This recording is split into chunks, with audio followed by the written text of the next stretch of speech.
Dios quiere que usted tenga en el día de hoy una fe de quilates.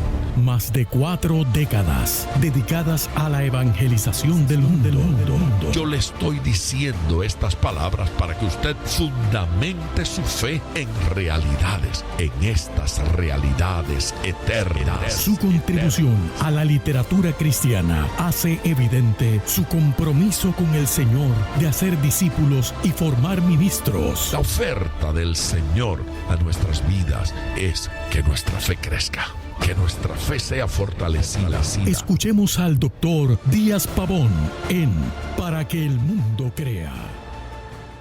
Reciba la paz del Señor con mi saludo. Soy el pastor Díaz Pavón, una vez más con ustedes en este programa Para que el mundo crea, creyendo que el Señor traerá bendición en el día de hoy a su vida. Qué alegría poder compartir con usted nuevamente y sentir este ambiente lindo cada vez que comienza este programa. Yo sé que el Señor está generando bendición a mucha gente. Yo sé que muchos corazones y muchas vidas serán ministradas. Confío en el Señor que una de esas sea la suya en este momento. No importa las circunstancias, no importa el ambiente, preste atención a la palabra. Preste atención a lo que el Señor quiere decirnos en el día de hoy. Preste mucha atención a esa administración bíblica, a esa administración divina. Base para la prosperidad será nuestro tema en el día de hoy. Y de eso vamos a estar hablando durante 2 días, sobre base para la prosperidad. Ya sé que más de una persona se les despertó la alarma en el corazón en el momento en que dijimos base para la prosperidad. Pero no haga eso, por favor. No sea usted de los que levantan alarma de prejuicio. Más bien, prestemos atención a la Biblia, prestemos atención a las Escrituras. Es curioso cómo el mundo ocasionalmente nos roba cosas y nos quita cosas. ¿Por qué nos las roba? ¿Por qué nos las quita? Bueno, porque nos prejuiciamos, porque alguien hace algo mal, alguien es extremista o exagerado y nos prejuiciamos contra eso. Hay personas prejuiciadas contra la sanidad divina porque vieron a alguien hacer un espectáculo de mentiras, sanidades que no eran reales. Hay alguien que está prejuiciado contra la profecía o las revelaciones de Dios, porque otra vez vieron a alguien hacer algo impropio. Pero dejemos que la Biblia nos hable, permitamos a Dios modificar e influenciar en nuestro corazón y en nuestra mente. Si quiere llamar, el número es el 305-228-9697 y vamos de una vez a oír palabra. Yo quiero utilizar un versículo que habla de prosperidad y que es un clásico en este tema de la prosperidad, que cuando se habla de prosperidad es tan común que se utilice, pero al mismo tiempo me parece que se abusa tanto de ese pasaje y se le obliga al versículo a decir lo que no dice. Y quiero que lo lean conmigo. Abra su Biblia, por favor. Tercera carta de Juan, capítulo único. Solo hay un capítulo en esa carta. Nuestro versículo es el segundo. Amado. Ese amado sale de la boca, del corazón o de la pluma, del lapicero de Juan, y se dirige a Gallo, a quien ha mencionado en el versículo anterior, que dice el anciano a Gallo. El anciano es Juan y Gallo es su discípulo. Gallo es el hermano a quien él está escribiendo, a quien amo en la verdad. Qué frase bonita, ¿no es cierto? Qué frase hermosa. A quien amo en la verdad. Es algo más que un amor emocional.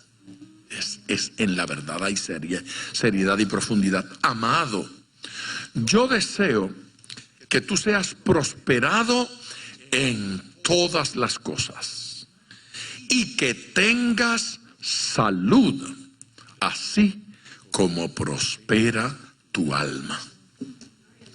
Ese versículo ha sido objeto de muchas controversias. Por un lado, a aquellos que lo usan solamente para hablar de la prosperidad económica. Dios quiere que prosperemos económicamente. Dios quiere que seamos ricos. Dios quiere que tengamos mucha plata. Y entonces están los que van a pelear contra eso y van a decirle, allí no dice eso. En primer lugar, argumentan, el versículo está dirigido a Gallo, no está dirigido a mí, no está dirigido a usted. Claro, eso admite una discusión porque por un lado, algunas cosas las retienen y dicen esto no aplica a todo el mundo, pero luego en la misma carta encontramos otra declaración y se la predicamos a todo el mundo tranquilamente. Entonces uno dice, ¿me la das de piña o me la das de coco? ¿Aplica o no aplica? Sí. Por otro lado, el gran énfasis en la prosperidad económica, cuando realmente el pasaje dice prosperado en todas las cosas. Sin duda alguna, si está en la Biblia, si es una sugerencia, una propuesta escritural y Dios permitió que llegara ese documento a nosotros, es porque Dios quiere que lo creamos, amén. Claro, ellos argumentan, eso es el deseo del corazón de Juan, no es el deseo del corazón de Dios. Yo pretendo probar con otros pasajes que el deseo que había en el corazón de Juan aquí es el deseo de Dios. Y que el corazón de Juan era un reflejo de ese deseo que había en el corazón de Dios. Que Dios quería la prosperidad para Gallo y la bendición para Gallo. Amén. Y que cuando allí dice que seas prosperado en todas las cosas, usted puede comenzar a hacer la lista en el día de hoy. ¿Sí? ¿En qué? ¿Qué está incluido en ese prosperado en todas las cosas? ¿Sí?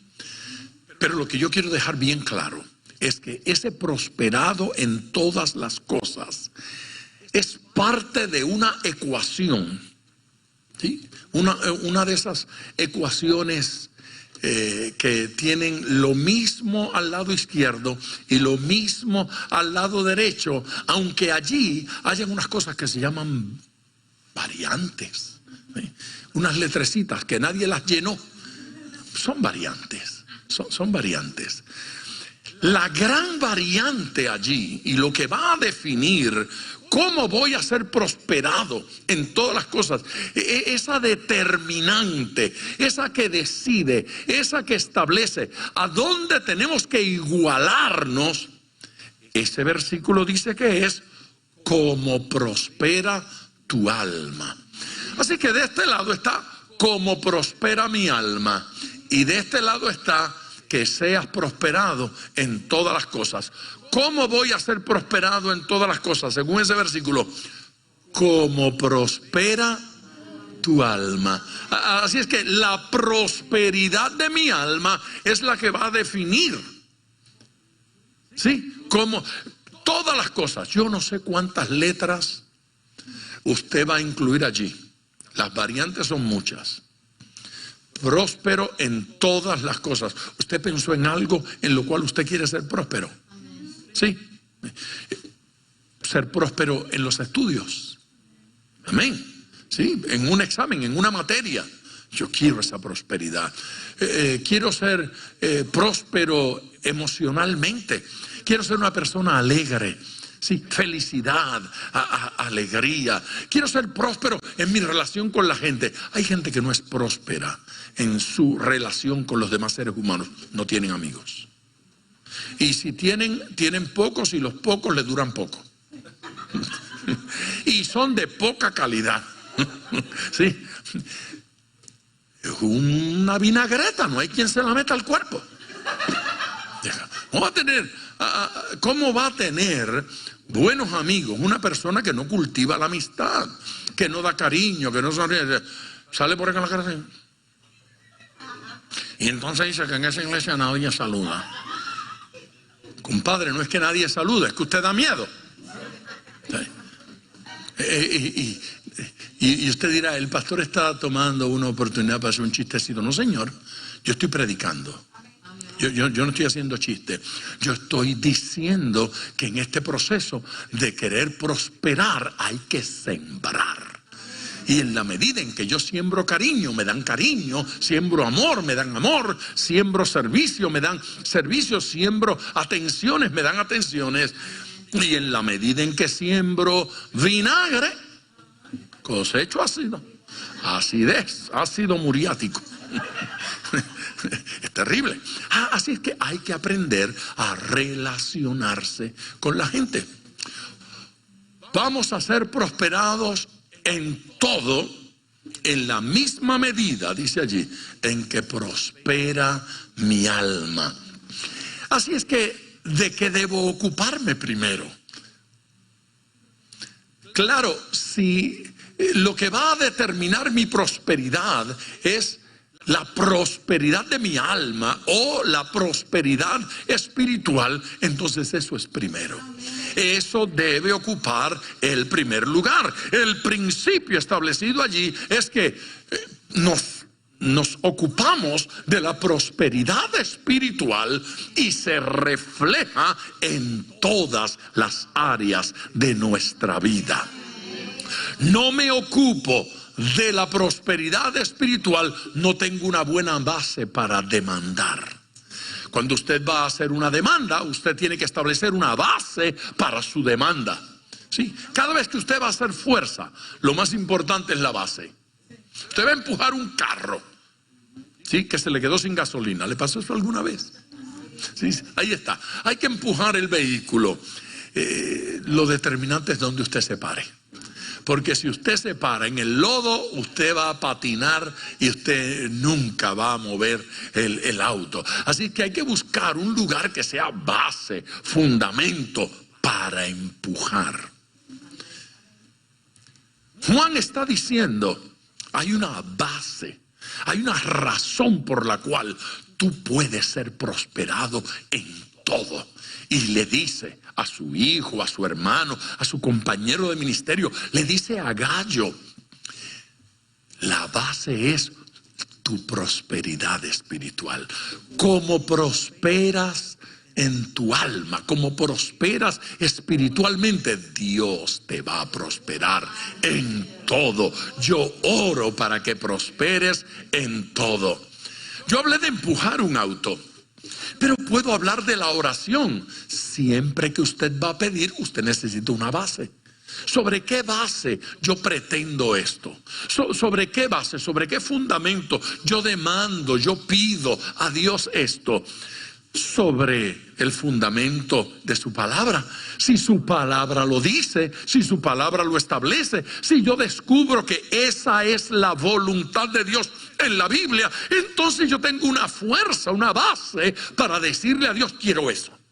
Señor, hazlo en mí porque es tu voluntad, hazlo en mí porque lo dice tu palabra, hazlo en mí porque yo sé que tú también lo quieres, hazlo en mí porque esto conviene, porque esto bendice. Aleluya. Nuestra oración tiene sentido cuando es la voluntad de Dios. Y cuando sé que estoy pidiendo conforme a la voluntad de Dios, entonces sé que la respuesta va a ser afirmativa. Que Dios lo va a hacer. Tengo una base para fundamentar mi oración. Así es que alguien puede hablar de prosperidad en este año sin estar hablando locuras. Aunque suene a locuras, no lo hay. Hay bases sólidas para creer que Dios nos quiere prosperar.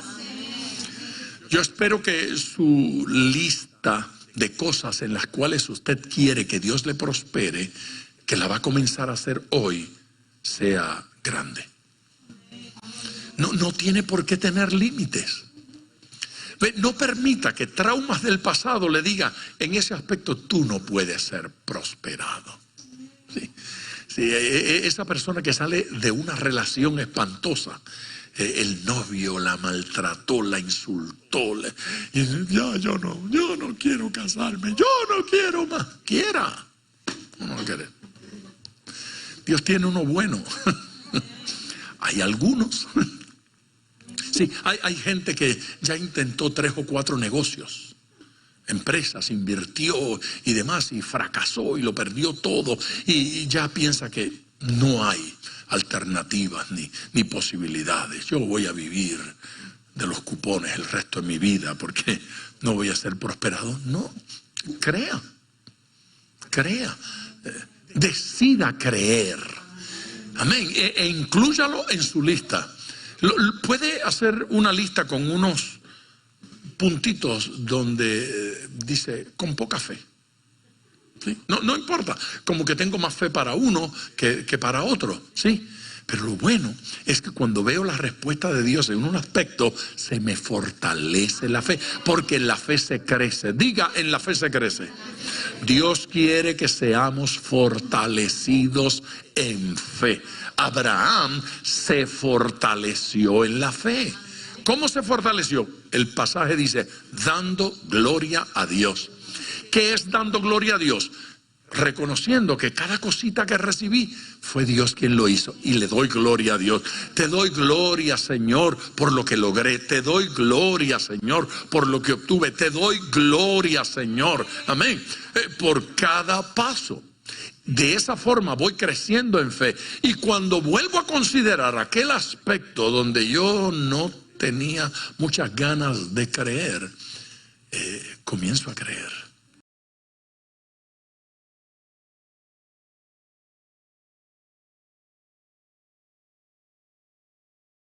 Cuatro bases. Vamos a la primera. La primera base para nuestra prosperidad. Es posible que sea una sorpresa para algunos. Está en Efesios, carta a los Efesios. Primera base para la prosperidad. Honra a tu padre y a tu madre. ¿Se tapó los oídos a alguien? Oye, ¿usted soñó con ser rico? No. Bueno, en caso que a usted no le interese, usted lo puede dar todo en ofrenda. No se niegue a recibir riquezas. Si usted dice, no, es que yo nací para ser pobre, usted firma el cheque y lo pone como ofrenda y lo usamos para predicar el evangelio. Así que sea libre de esas cosas.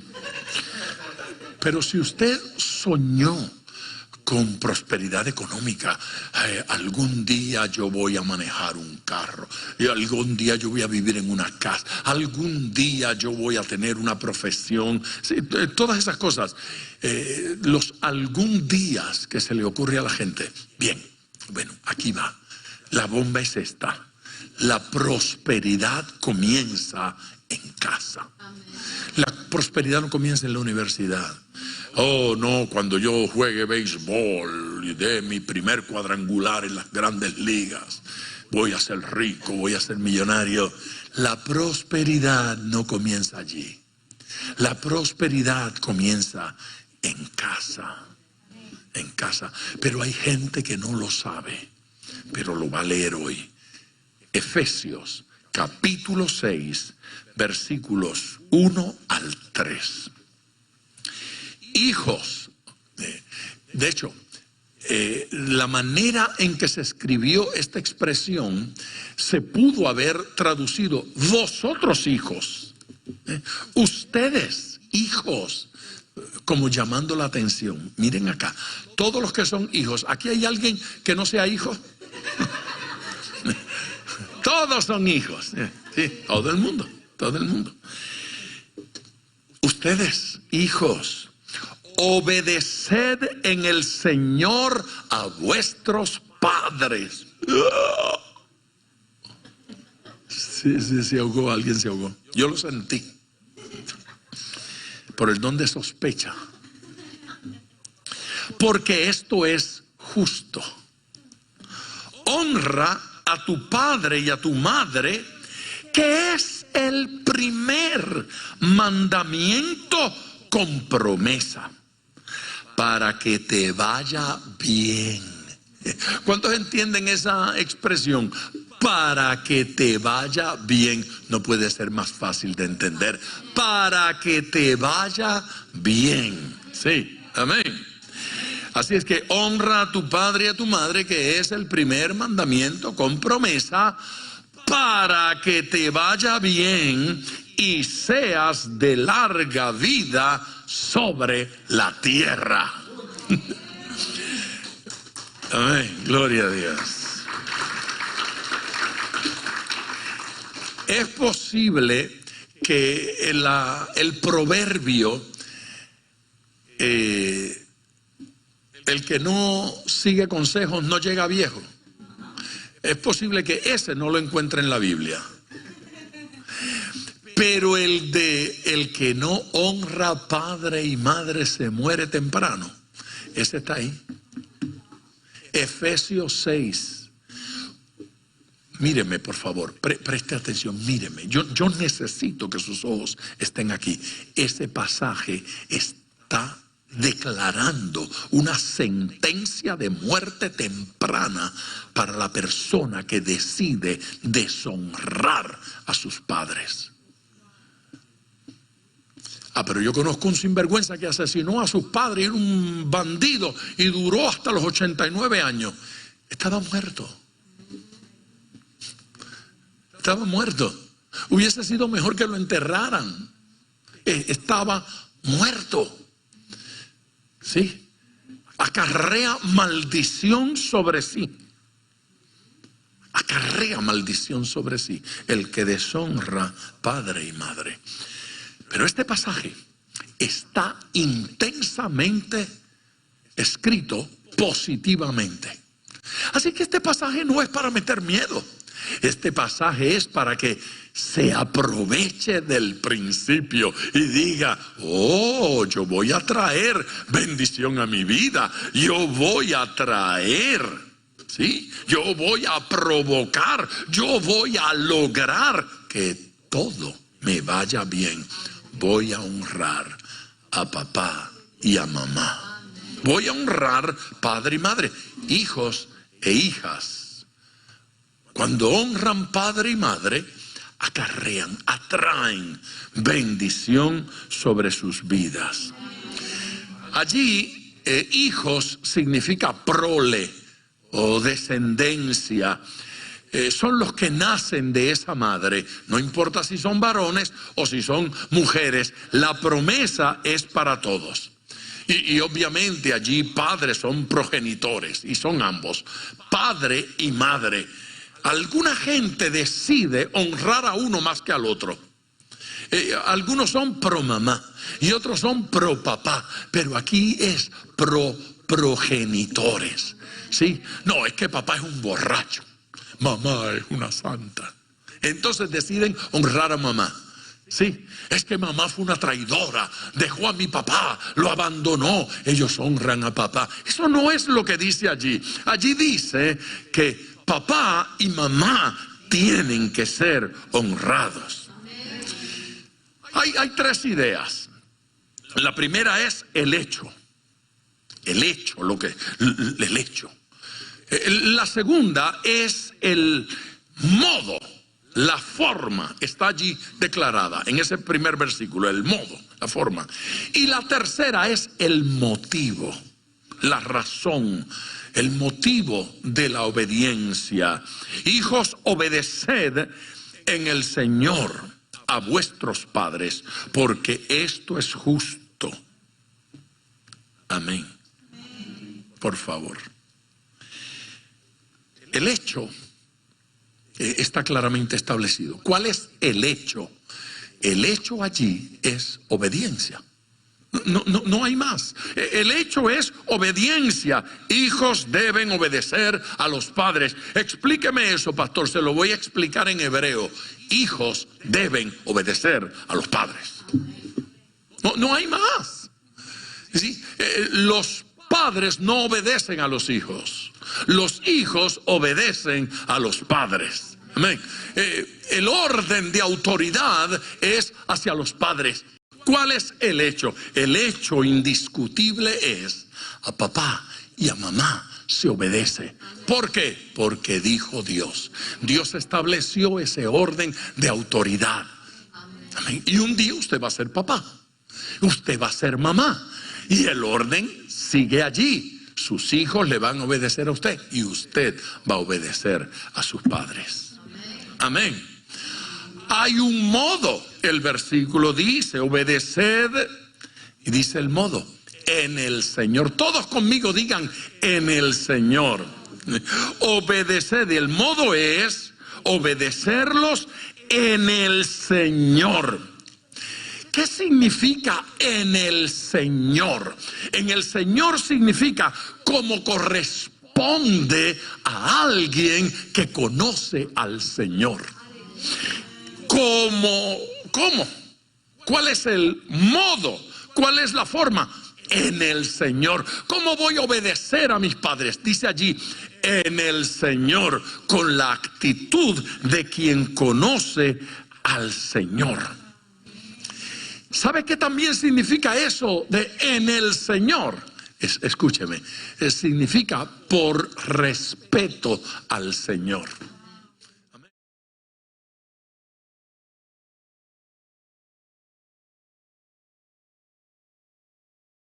Hay que honrarlo, hay que obedecerlo. Me corresponde eso. Eso agrada a Dios.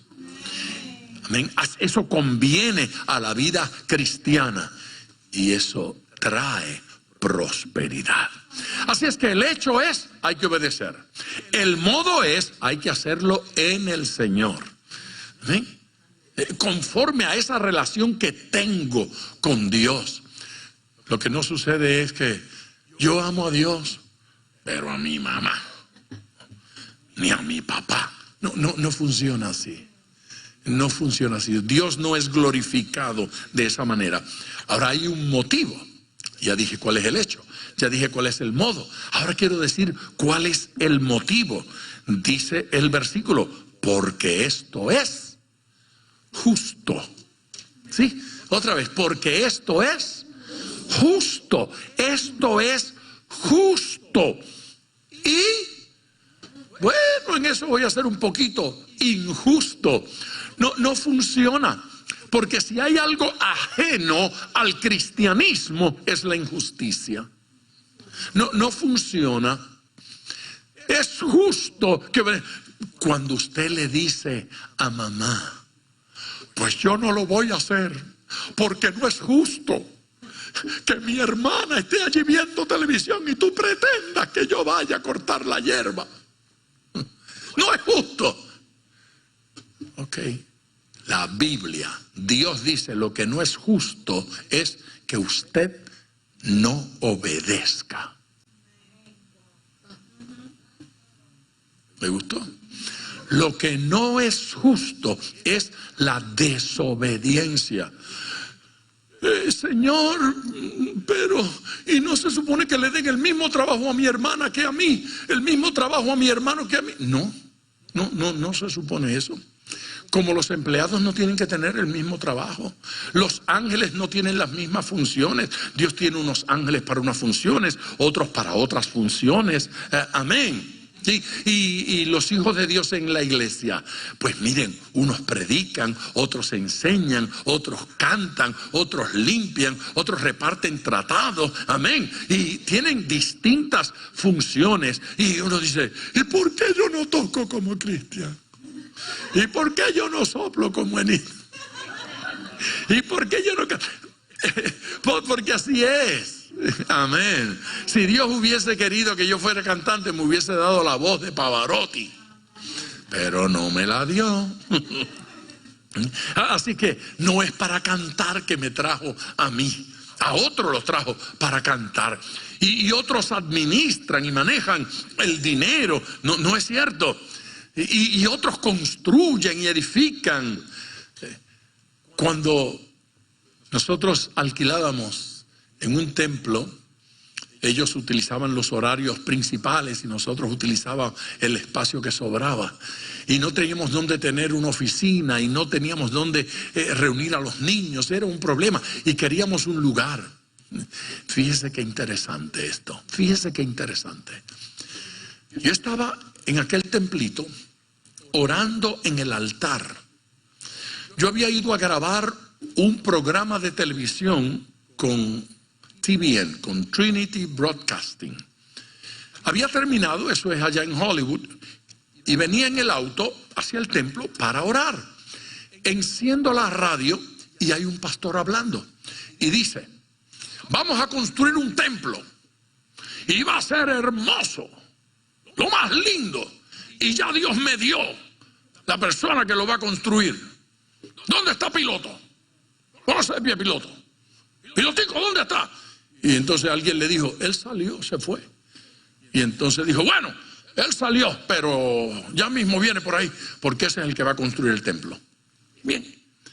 Y me digo: qué cosa, Señor, qué bendición que tú le diste ya a este pastor, la persona que le va a construir el templo.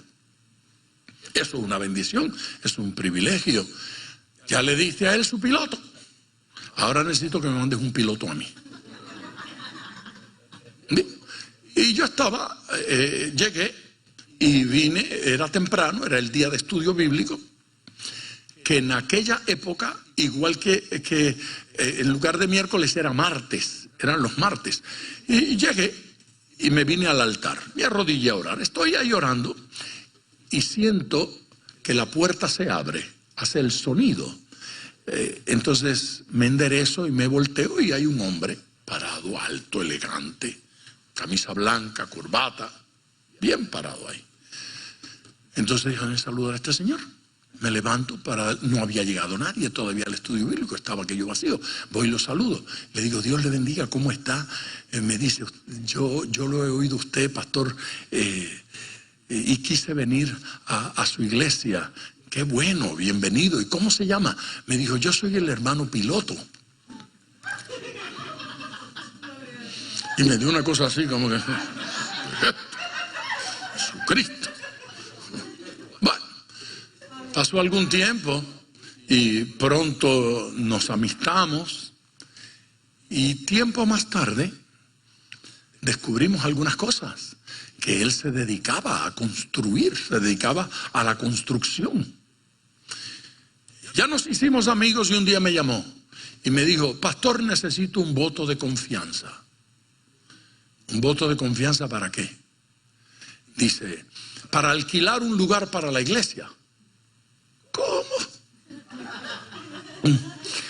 Óigame, hermano, nosotros pagamos $1,500 donde estamos. Y ya cuando llega el día número 20, yo comienzo a orar el doble. Señor, no tenemos el dinero. Señor, nos faltan $500. Y es una tragedia. Entonces me dijo: tranquilo, pastor, deme un voto de confianza. ¿Pero un voto de confianza para qué? Para cerrar el negocio de alquiler. Pero dígame dónde es para ir a verlo. Me dijo: deme un voto de confianza. ¿Usted no confía en mí, pastor? Y yo dije: bueno. Insistió tanto y presionó tanto que yo dije: amén. Que sea lo que Dios quiera. Yo dije: de todos modos, Él es el que da las mejores ofrendas en esta iglesia. Moriré con Él. Ahí vamos. Le dije: está bien, hermano. Con voz trémula. Pasaron, no sé, 1 o 2 horas. Me llamó: pastor, ya cerré esto, venga conmigo que le voy a enseñar. Y me trajo aquí. Esto era, ese techo no estaba ahí, el piso no estaba ahí, las paredes no estaban ahí. Era un cajón sin nada. Y yo lo miré y me dijo: mire, pastor. Y yo dije: ay, Dios. que esto, y me dijo, no se preocupe que lo vamos a poner precioso. Y de una vez comenzó a trabajar. Y me dijo, necesito, pastor, que me dé la mano en algunas cosas. Usted puede ir a Home Depot a hacer algunas compras. Y las chequeritas nuestras en rojo, que se quejaba. Había que ponerle Cefirán porque estaba en crisis. Entonces yo, sí, me dijo, pero no se preocupe, tenga, esta es la tarjeta de la empresa. Usted va y compra con eso. Pero yo estoy en esa tarjeta. Y me dijo, no, usted firma por mí. ¿Cómo que firme por usted? Usted va, compre todo lo que haga falta y dele. Y yo tuve esa tarjeta como 8 meses. Iba a Home Depot y compraba y cargábamos, enviábamos y compra. Y cuando terminó el proceso, se habían gastado más de $200,000. Esto no salió de la nada, no fue, y sea capilla y fue capilla, no fue así. Más de $200,000. Y yo decía, ¿qué va a pasar con todo esto? Y entonces pagábamos alquiler, pero el alquiler para entonces eran 7,000 y algo, y 7,500, y allá pagábamos 1,500.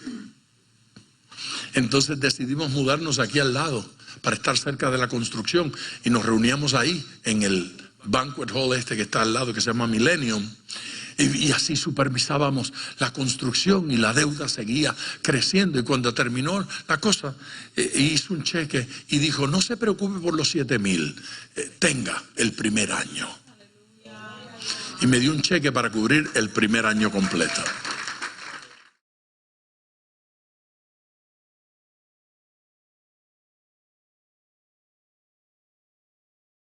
De regreso con ustedes en tiempo de oración. Yo les dije que íbamos a escuchar palabra de Dios. Yo les dije que ese mensaje sería edificante. Se dio cuenta que hay una base bíblica para creer que el Señor va a traer a nuestras vidas prosperidad en todos los órdenes. Pero esa prosperidad bíblica tiene como base y como fundamento y como referencia nuestra prosperidad espiritual. Cuando gente se enamora del dinero, se desconecta de Dios, convierte el dinero en su Dios, en su Señor.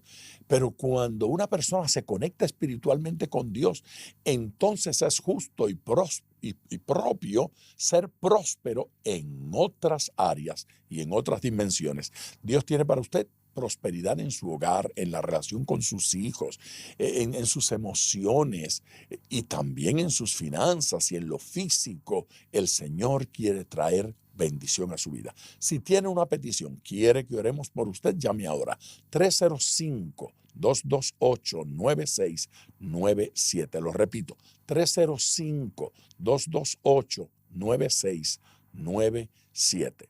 Padre Dios, gracias por toda la gente linda que se está comunicando con nosotros ahora y que ha creído que tú vas a traer bendición a sus vidas. Yo oro pidiendo sanidad.